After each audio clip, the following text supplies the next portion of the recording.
Hello. तर विद्यार्थी मित्र पहा, आपण या व्हिडिओमध्ये science part first chapter number 6 reflection of light या प्रकरणाला सुरुवात करतो. विज्ञान भाग 1 प्रकरण नंबर 6 प्रकाशाचे अपवर्तन या प्रकरणाला सुरुवात होतो. त्याच्यामध्ये आपल्याला 4 पॉईंट्स पाहिजेत.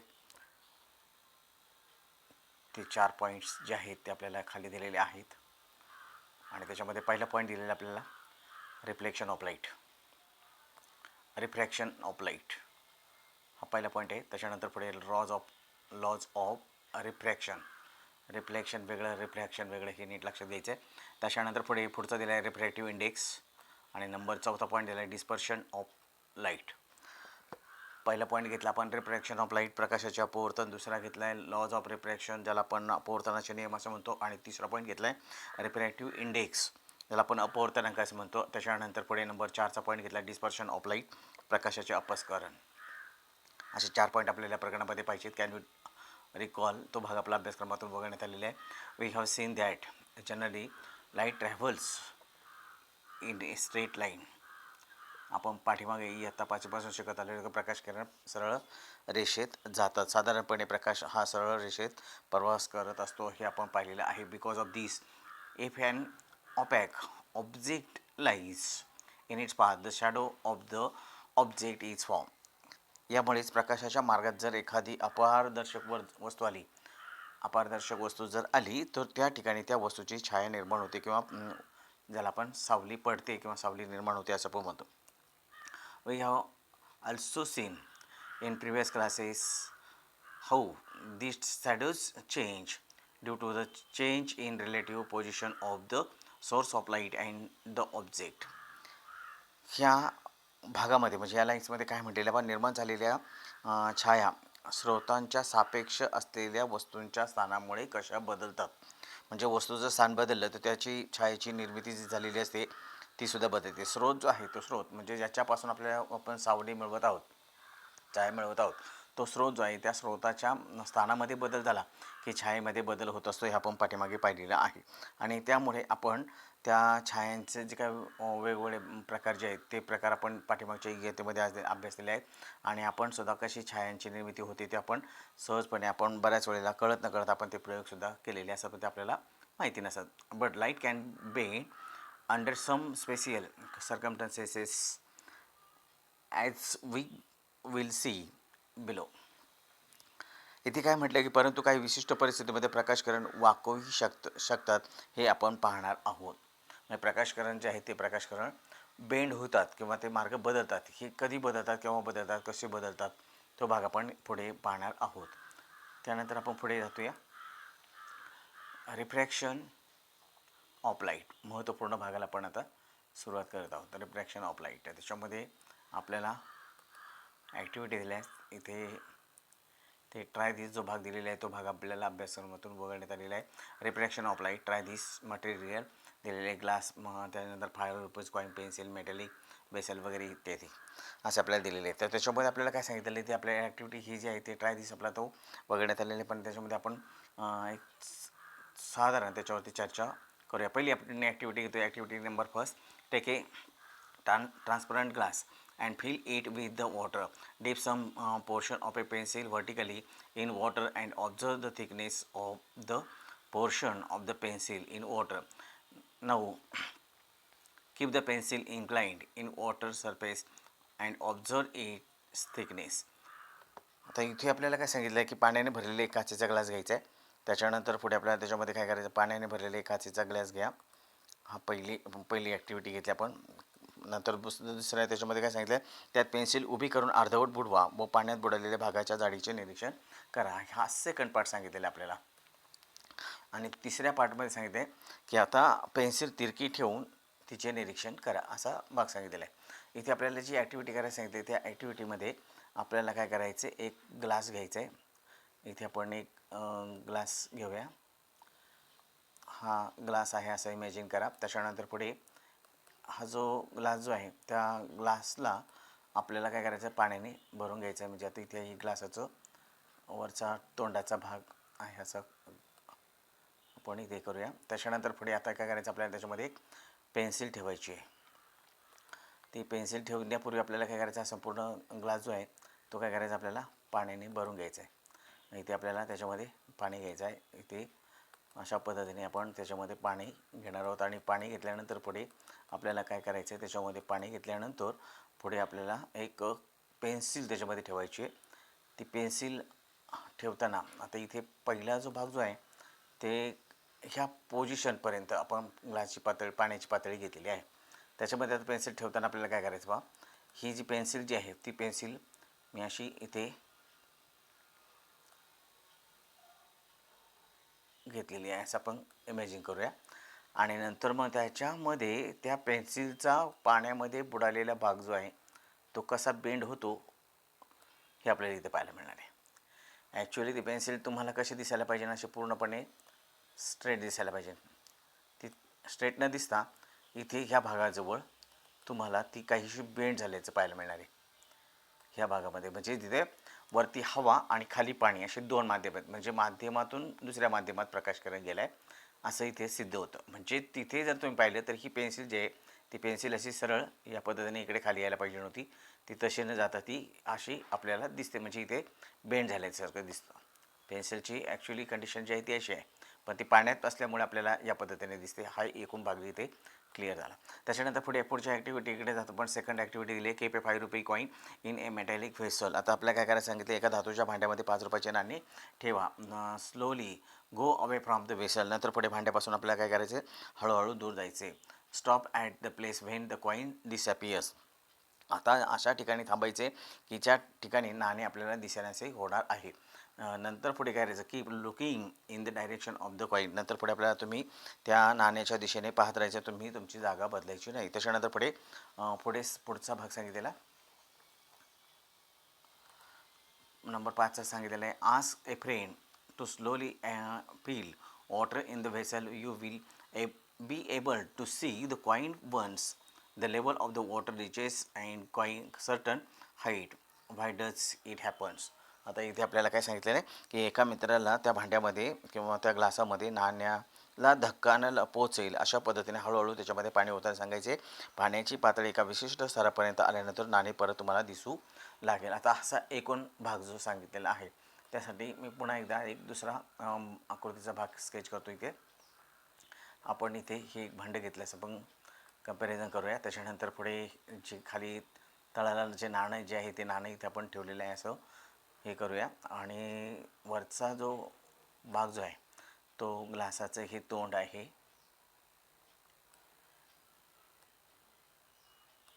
आणि ह्या बाजूने आपल्याला इकडने ह्या बाजूने आपण ते पाहत आहोत, म्हणजे इथे तुमचा डोळा आहे असं तुम्ही या बाजूने पाहणार आहात. ह्या बाजूने पाहताना तुम्हाला ते नाणं जे आहे ते नाणं अशा पद्धतीने पाहिजे की तुमची पोझिशन अशी स्थिती ठेवायची की आपल्याला नाणं जे आहे ते बरोबर इथून असं ह्या ठिकाणी असं दिसणार आहे. तिथे आपल्याला ती पोझिशन पहिल्यांदा स्थिर करायची. म्हणजे ग्लासामध्ये नाणं टाकल्यानंतर तुमची पोझिशन कुठे असणार आहे की तुम्हाला फक्त नाणं दिसेल एवढ्यापर्यंत आपल्याला तिथे दिसणार आहे. तिथून आपल्याला मागे सरकायचं आहे आणि नाणं जिथे पूर्णतः दिसणार नाही अशा पद्धतीने तुम्ही इथे या पोझिशनमध्ये आलेला आहात असं आपण इमॅजिन करूया. मग त्यानंतर पुढे काय करायचं, आपल्याला मित्राला ॲड करायला सांगायचं, पाणी त्याच्यामध्ये टप्प्याटप्प्याने ॲड करायला सांगायचं आहे. आणि त्याच्यामध्ये पाणी जे कंपनी ॲड केलं की ते काय होणार आहे, पाण्यामुळे त्याचा जो आहे तो भाग आपल्याला दिसू लागेल, म्हणजे नाणं जे आहे ते आपल्याला दिसू लागणार. याचं एकदम दुसरं साधं उदाहरण सांगतो. तुम्ही ज्या वेळेला भरलेल्या बादलीमध्ये एखादं नाणं टाकतं त्यावेळेला ते नाणं किंवा त्या बादलीचा तळ वरती आल्यासारखा भास होतो, त्यालाच आपण तोच ॲक्टिव्हिटीचा भाग जो आहे तो इथे आपल्याला पाहायला मिळणार आहे. In the both above activities the observed effects are created due to the change in the direction of the light while coming out of water. मग आता हा संपूर्ण भाग आपल्याला काय पाहिला, वरील दोन्ही कृतीत असे दिसून आले की परिणाम पाण्याच्या पृष्ठभागाजवळ पाण्यातून बाहेर येताना प्रकाशाची दिशा बदलण्याने घडून येत असतो. म्हणजेच तिथे काय होतं, तो मार्ग जो आहे तो मार्ग बदलतो. मग त्यामध्ये आपल्याला त्याची डायरेक्शन ऑफ लाईट तिथे काय होते, ती चेंज होते. डायरेक्शन ऑफ लाईट चेंज होते किंवा ज्यावेळेला पाण्याच्या बाहेर येतो त्यावेळेला पाण्याच्या बाहेर येताना त्याचे डायरेक्शनमध्ये. Light changes is direction when going from one transparent medium to another transparent medium. This is called as a refraction of light. अत्यंत महत्त्वाच्या पॉईंटकडे आपण आलो आहे. म्हणजे define the refraction of light असा प्रश्न जो आहे तो विचारला जाऊ शकतो, अत्यंत महत्त्वपूर्ण. आणि मग त्याच्यामध्ये आपल्याला काय सांगितलं, प्रकाशकिरण एका माध्यमातून दुसऱ्या माध्यमात जाताना, माध्यम कोणतं, ट्रान्सपरंट मीडियम म्हणजे पारदर्शक माध्यमातून, प्रकाश एका पारदर्शक माध्यमातून दुसऱ्या पारदर्शक माध्यमात जाताना त्याच्या मार्गक्रमणाची दिशा बदलते, मार्गाची दिशा बदलते. यालाच आपण प्रकाशाचे अपवर्तन असे म्हणतो. असा एकूण भाग दिलेला आहे, अत्यंत महत्त्वाचा भाग इथे आपण पाहिलेला आहे. त्याच्यानंतर आपण पुढच्या पॉईंटकडे जातो. ॲक्टिव्हिटी नंबर 3 दिलेली आहे आपल्याला. त्या तिसऱ्या ॲक्टिव्हिटीमध्ये आपल्याला काय दिलं आहे बा, ती ॲक्टिव्हिटी जी आहे त्या ॲक्टिव्हिटीमध्ये आपल्याला हा जो तिसरी ॲक्टिव्हिटी जी आहे ती आपल्याला एकूण प्रॅक्टिकलच्या स्वरूपात करायची आहे. मी आता फक्त रीड ओनली करतो. Keep a glass slab on A black paper and draw it's outline PQRS as shown in figure 6.1.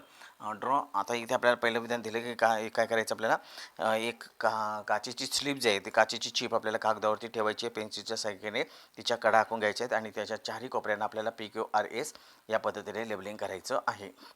म्हणजे चार कोपरे जे आहे ते चार कोपऱ्यांना आपण PQRS लेबलिंग केलेलं आहे. त्याच्यानंतर पुढे काचेच्या चिपेच्या PQ बाजूला छेदणारी एक तिरकस रेषा काढायची. Draw a inclined straight line on the slide of the PQ so that the intersects PQ at end pierce two pins. Pierce म्हणजे टोचणे, त्या vertically at the 2 points A and B along the line. आता इथे आपल्याला काय करायचं, काचेची chip जी ठेवलेली आहे त्या चिपेच्या बाजूला तुम्हाला काय करायचं, म्हणजे आता इथे आपण पाहूया ही काचेची चिप ठेवली आहे. त्याच्यानंतर पुढे PQRS वगैरे पॉईंट इथे तुम्ही चार कोपऱ्यात चार दिले. त्याच्यानंतर आपल्याला काय करायचं आहे, एक तिरकस किरण आपल्याला ह्या बाजूला घ्यायचा आहे आणि तो तिरकस किरण जो आहे तो या बाजूने इथे घ्यायचा की ज्याच्यामुळे तो काय होईल, इंटरसेक्ट होणार आहे. इंटरसेक्ट कुठे होणार, ॲट पॉईंट एंड असं आपल्याला दिलेलं आहे. त्याच्यानंतर पुढे ज्या बाजूला टाचण्या लावणार आहे आपण इथे त्याच्यावरती काय करणार, दोन टाचणे इथे टोचलेले आहेत. त्याला आपण P1 P2 अशा टाचण्यांना नावं देऊया किंवा त्याला तुम्ही इथे सांगितल्याप्रमाणे ABCD नावं दिली तरी चालतील. इथे आपल्याला vertically 2 pins A and B along the line असं म्हटलेलं आहे. त्याच्यानंतर नंबर 3च्या पॉईंटकडे येतो आपण. Look at the pins A and B from the outside, from opposite side of the slab and pierce the pin C and D vertically so that the images A and B are in the lines with the D, C and D. आता इथे आपल्याला पुन्हा आपल्याला दुसऱ्या बाजूने आपल्याला काय करायचे, पाहायचं आहे. म्हणजे ही बाजू एक झाली. आता ह्या बाजूने आपल्याला पाहिजे, त्या बाजूने पाहताना आपल्याला काय करायचं, पिन AB ह्या पिना एका सरळ रेषेत येतील अशा पद्धतीने आपल्याला पिन C आणि D टोचायचे आहे. Now remove the chip and the pins. Draw a straight line going through the point C and D so that the intersects SRM into M point. आता तिथे आपल्याला काय सांगितलं आपल्याला की शेवटच्या याच्यामध्ये तिथे टाचण्या व काची चिप जी आहे ती बाजूला काढून ठेवा. टाचण्या CD टोचलेल्या खुणा आणि रेषा जोडून घ्यायच्यात आपल्याला आणि SRपर्यंत वाढवायचे आहेत. SRला वाढवल्यानंतर त्या M बिंदू छेदणार आहेत. त्याच्यानंतर पुढचा पॉईंट दिला आपल्याला, join the M and N. Observe the incident ray AN and emergent ray दिला आपल्याला, तो शेवटचा दिलेला तो MD असे पॉईंट आपल्याला इथे दिलेले आहेत. त्यानंतर एकूण पुढचा भाग जो आहे तो पुढच्या पानावरती येतो. आपण आता इथे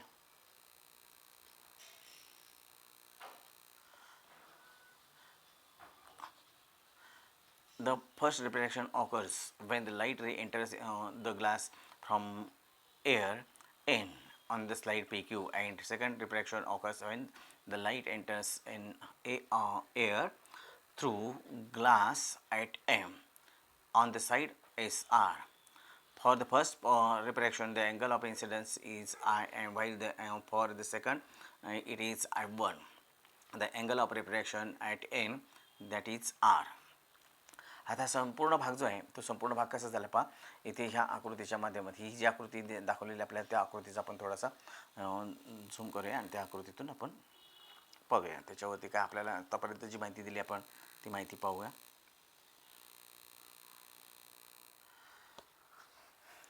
पहिल्या ॲक्टिव्हिटीचा भाग दिला आपल्याला की आपल्याला काचेची चिप घ्यायची. काचेची चिप घेतल्यानंतर ती काय करायची, ड्रॉईंग बोर्डवरती एका पेपरवरती ठेवायची. मग ती ड्रॉईंग बोर्डवरती आपण एका पेपरवरती ठेवली. ही काचेची चिप आपण घेतलेली आहे. झालं. ही काचेची चिप घेतल्यानंतर आपल्याला काय करायचं, पुढे पुढे पॉईंट PQRS हे पॉईंट आपल्याला स्थापित करायचं. P, त्याच्यानंतर ह्या बाजूला Q घेतला आपण, इथे R घेतला आहे आणि इथे S पॉईंट घेतलेला आहे. असे 4 कोपऱ्याला 4 पॉईंट घेतले. त्याच्यानंतर आपल्याला एक रे घ्यायला सांगितलेला आहे, इन्सिडेंट रे. तो रे आपण इथून ह्या मार्गाने घेऊया. इथे असा घेतला तो आपण.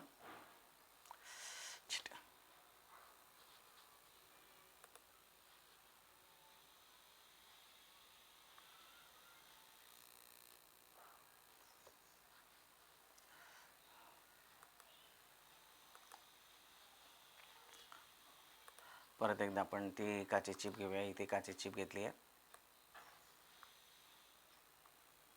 त्याच्यानंतर 4 कोपऱ्यावर आपण 4 पॉईंट घेतलेले आहेत. इथे PQ घेतलेला आहे, इथे P घेतला आहे. त्याच्यानंतर ह्या बाजूला इथे R घेतला आहे, इथे S घेतलेला आहे. आणि नंतर आपल्याला काय करायचं सांगितलं आहे, एक आपल्याला इन्सिडेंट रे घ्यायचा आहे, तिरकस रे घ्यायचा आहे, जो आपल्याला हवा माध्यमातून आलेला असेल. तो असा हवा माध्यमातून आलेला प्रकाशकिरण इथे आपण घेतलेला आहे. इथे आपल्याला तो N बिंदू छेदणार आहे. तो आपल्याला इथे तो N बिंदू दिलेला आहे. इथे पहा, हा N बिंदू. आणि नंतर पुढे काय करायचं आपल्याला, तो किरण जो आहे, तो किरण घेतल्यानंतर आपल्याला त्याच्यावरती काय करायचे आहेत, पिना टोचायच्या आहेत. म्हणजे पिन आपण इथे एक पिन टोचली, त्याच्यानंतर ही दुसरी पिन आपण इथे टोचली, 2 पिना टोचल्या. त्याच्यानंतर ह्या दोन्ही पिना जे आहेत आपल्याला ह्या बाजूने आता पाहायचे आहेत.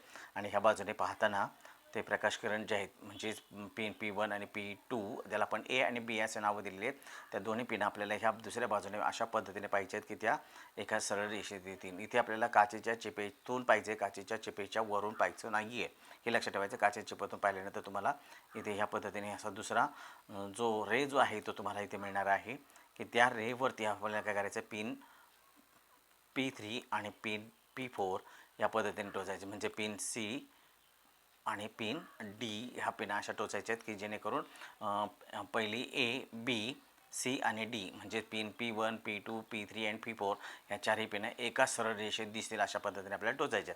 या टोचून झाल्यानंतर आपल्याला काय करायचं आहे, काचेची बाजूला काढून ठेवायची, त्याच्यानंतर पिना बाजूला काढून ठेवायचे आहेत. नंतर पुढे आपल्याला काय करायचं आहे, हा N पॉईंट जो आहे आणि इथे असलेला M पॉईंट जो आहे ते आपल्याला पॉईंट जोडायचे आहेत. मग ते पॉईंट जोडल्यानंतर तो रे जो आहे तो इथे आपल्याला N बिंदूपासून जो निघालेला किरण जो असेल तो आपल्याला सरळ ह्या पद्धतीने इकडे बरोबर आपल्याला ह्या M बिंदू तिथे आल्याचा दिसणार आहे. मग इथे आपल्याला हा संपूर्ण भाग झाला. मग इथे आपल्याला आता काय झाले पहा, हा झाला AB जो रे आहे तो त्याला आपण इन्सिडेंट रे असं म्हणतो. आणि त्याने त्या एंड पॉईंटजवळ धारण केलेला कोण जो आहे तो झाला अँगल ऑफ इन्सिडन्स, ज्याला आपण आय असं म्हणतो. आणि मग त्याच्याच विरुद्ध बाजूला तयार झालेला कोण जो असतो तो रिफ्रॅक्शन कोन इथे तुम्हाला मिळणार आहे. त्याच्यानंतर पुढे इथे तुम्हाला इमर्जंट पुन्हा अँगल ऑफ इन्सिडन्स इथे दिसणार आहे. त्याच्यानंतर पुढे हा इथे इमर्जंट अँगल ऑफ इमर्जंट असे पाहायला मिळणार आहे. असा एकूण भाग आहे. मग इथे नेमकं काय होतं की इथे हवा हे माध्यम आहे. इथे असलेलं पहिलं माध्यम म्हणजे हवा माध्यमातून पहिले ट्रान्सपरंट मीडियम कोणतं झालं, एअर मीडियम झालं. त्याच्यानंतर पुढे दुसरं ट्रान्सपरंट मीडियम ग्लास झालं आणि पुन्हा तिसरं ट्रान्सपरंट मीडियम हे इथे एअर होणार आहे. अशा पद्धतीने प्रकाशकिरण जो आहे तो हवा माध्यमातून घन माध्यमातून विरल माध्यमात, हवा माध्यमातून काच माध्यमातून हवा माध्यमात येतो. म्हणजेच प्रकाशकिरण ज्यावेळेला एका माध्यमातून दुसऱ्या माध्यमात जातात त्यावेळेला तो आपला मार्ग बदलतो. असा एकूण मार्ग बदललेला म्हणजे इथे हवा माध्यमातून आला त्यावेळेस सरळ आलेला आहे. त्याच्यानंतर पुन्हा तो घन माध्यमात शिरताना बेंड झालेला आहे आणि नंतर पुन्हा घन माध्यमातून विरल माध्यमात जाताना पुन्हा तो आपली दिशा बदलतो. अशी आपल्याला एकूण माहिती या भागामध्ये पाहायला मिळते. त्याच्यानंतर पुढे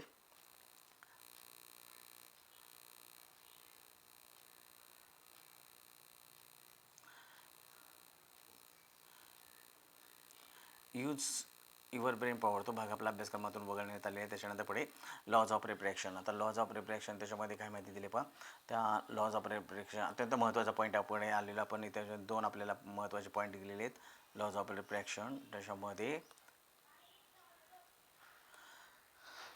प्रकाशाचे ज्याला आपण काय म्हणतो प्रकाशाचे अपवर्तन, lodge of refraction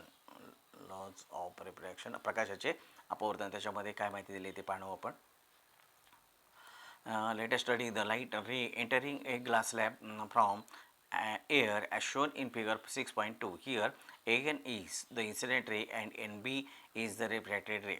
incident ray कोणता, जो त्या माध्यमात शिरला आहे म्हणजे सुरुवातीचा आलेला किरण जो आहे तो AN आणि नंतर काचेच्या माध्यमातून बाहेर पडलेला एन बी हा इन्सिडेंट एन जो आहे तो इन्सिडेंट रे, तो म्हणजे काचेमध्ये प्रवेशित झालेला इन्सिडेंट, आणि काचेच्या चिपेतून बाहेर पडलेला तो असेल तो रिफ्रॅक्टेड रे, ज्याला आपण अपवर्तित किरण असं म्हणतो. त्याच्यानंतर पहिला पॉईंट दिला आपल्याला, incident ray and refracted ray at the point of incidence and are on the opposite sides of the normal of on the surface of the slab at the point that is CD, and the three incident ray, refracted ray and normal are in the same plane. आता हे जसे laws of reflection, जसं laws of reflection आपण ज्या आठवीमध्ये पाहिलेले आहेत त्या पद्धतीनेच आपल्याला हे नियम पाहायला मिळतात. म्हणजे त्याच्यामध्ये आता आठवीमध्ये लॉज ऑफ रिफ्लेक्शनमध्ये काय पाहिलं आपण की पहिला नियम घेतला आपण की इन्सिडेंट रे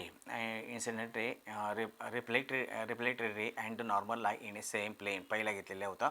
म्हणजे आपाती किरण, परावर्तित किरण आणि स्तंभिका म्हणजे अभिलंब एकाच प्रतलात असतात, तो भाग आपण तिथे पाहिलेला होता. आणि इथे आपल्याला तशाच पद्धतीने दिले, incident ray reflected ray at a point of इन्सिडंटमध्ये आपण आपातीबिंदू असे म्हणतो. आणि नॉर्मल ही कशी असतात, तिन्ही एकाच प्रतलात असतात, incident ray and reflected ray, आणि नंतर पुढे त्याच्यामध्ये काय येणार आहे, नॉर्मल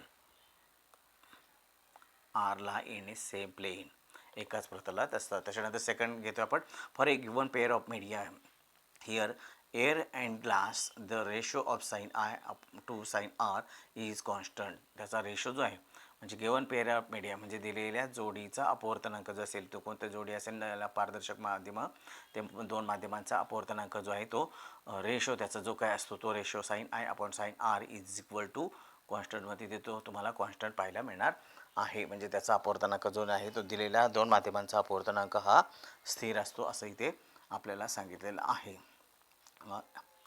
असं एकूण भाग आपल्याला इथे दिले, आपल्याला इथे दाखवलेले पाहते ह्या आकृतीमध्ये आपण जर पाहिलं तर त्याच्यामध्ये आपल्याला काय काय माहिती मिळते. त्याच्यामध्ये आपल्याला पहिला दिलेला तो इन्सिडेंट रे जो हवा माध्यमातून आलेला आहे ते त्यांना तो आपल्याला दिसतोय, तो इन्सिडेंट रे म्हणजे एका माध्यमातून दुसऱ्या माध्यमात प्रवेश होतो ना. इथे आलेला किरण जो आहे तो इन्सिडेंट रे आहे, त्याच्यानंतर इथून बाहेर पडलेला जो असेल तो रिफ्लॅक्टेड रे आहे, इथे आपल्याला तो दिलेला आहे पहा, याला आपण रिफ्लॅक्टेड रे असे म्हणतो. असे किरण आपल्याला दोन दिलेले आहेत. आणि तो भाग जो आहे म्हणजे लॉज ऑफ रिफ्लेक्शन, ज्याला आपण अपवर्तनाचे नियम असं म्हणतो, ते आपण पाहिले. त्याच्यानंतर पुढे रिफ्रॅक्टिव्ह इंडेक्स आपण पुढच्या व्हिडिओमध्ये पाहणार. आपण इथे संपूया. धन्यवाद.